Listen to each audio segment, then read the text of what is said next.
Hello friends, welcome to zaagzoogkitchen. இன்னைக்கு நம்ம zaagzoogkitchenல பார்க்க போறது சூப்பரான டேஸ்ட்ல மொறுமொறுன்னு இருக்கக்கூடிய கலக்கல ரெசிபி தான் பார்க்க போறோம். இந்த கலக்கலாவை மைதா பிஸ்கட்னு கூட சொல்லலாம். இத பண்டிகை காலங்கள்ல செய்வாங்க. இது சாப்பிடுறதுக்கு மொறுமொறுன்னு சுவையா இருக்கிறதுனால வீட்ல இருக்க குட்டீஸ்ல இருந்து பெரியவங்க வரைக்கும் கேட்டு வாங்கி சாப்பிடுவாங்க. இதை நம்ம ஏர்டைட் பாக்ஸ்ல ஸ்டோர் பண்ணி வச்சுட்டு 1 month கூட சாப்பிடலாம், கெட்டு போகாது. இது perfect tea time snack recipe. இந்த கலக்கல ரெசிபியை வந்து பிகினர்ஸ் கூட ரொம்ப குயிக்காக ஈஸியாக செஞ்சிடலாம். ஃப்ரெண்ட்ஸ், இந்த வீடியோவை லைக் பண்ணி ஷேர் பண்ணி சப்ஸ்கிரைப் பண்ணிக்கோங்க. இந்த வீடியோ உங்களுக்கு பிடிச்சிருந்ததுன்னா வீடியோக்கு ஒரு லைக் கொடுங்க ஃப்ரெண்ட்ஸ். வாங்க ஃப்ரெண்ட்ஸ், டேஸ்டி அண்டு கிறிஸ்பியான கலக்கல செஞ்சிடலாமா?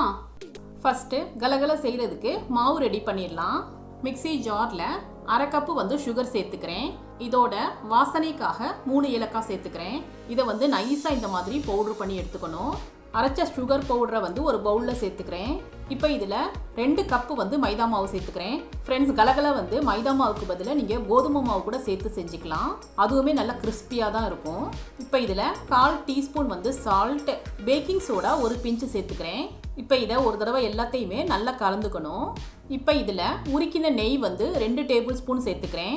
ஃப்ரெண்ட்ஸ், நீங்கள் நெய்க்கு பதிலாக ஆயில் கூட நீங்கள் சேர்த்துக்கலாம்.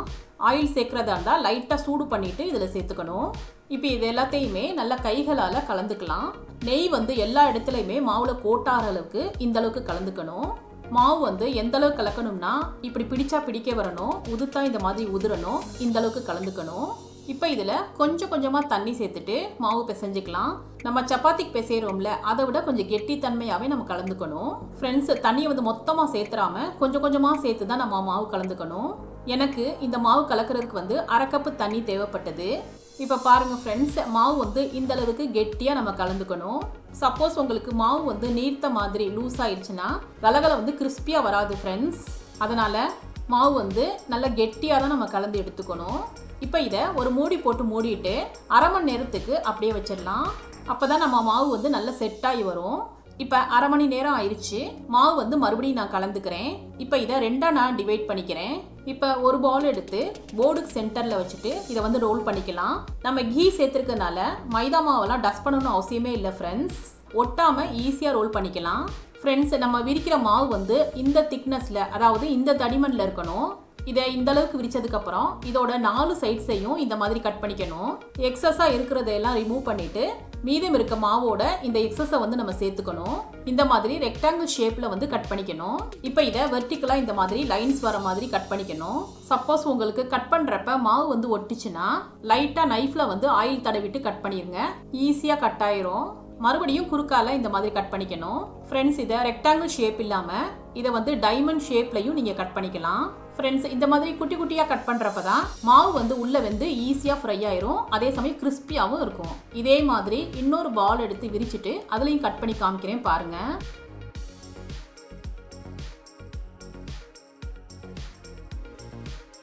இப்போ நான் மாவு வந்து எல்லாத்தையுமே விரிச்சிட்டு பீசஸாக இந்த மாதிரி கட் பண்ணிக்கிட்டேன்.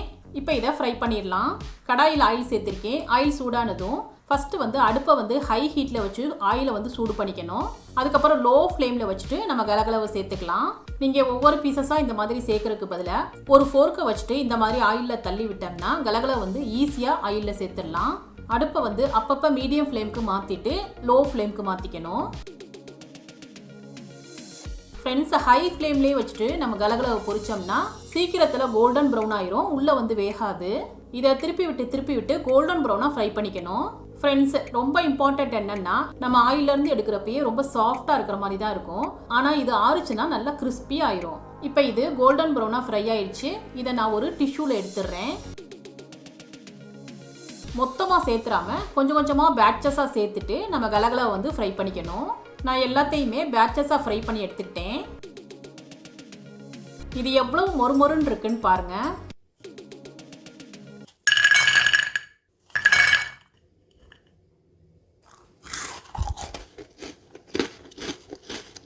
ஃப்ரெண்ட்ஸ், இந்த டேஸ்டியான கலகல ரெசிபி உங்களுக்கு பிடிச்சிருந்ததுன்னா நீங்கள் ட்ரை பண்ணி உங்கள் எக்ஸ்பீரியன்ஸை கமெண்ட்டில் ஷேர் பண்ணுங்கள். சுவையான சமையல், சுகமான வாழ்வு. தேங்க்யூ.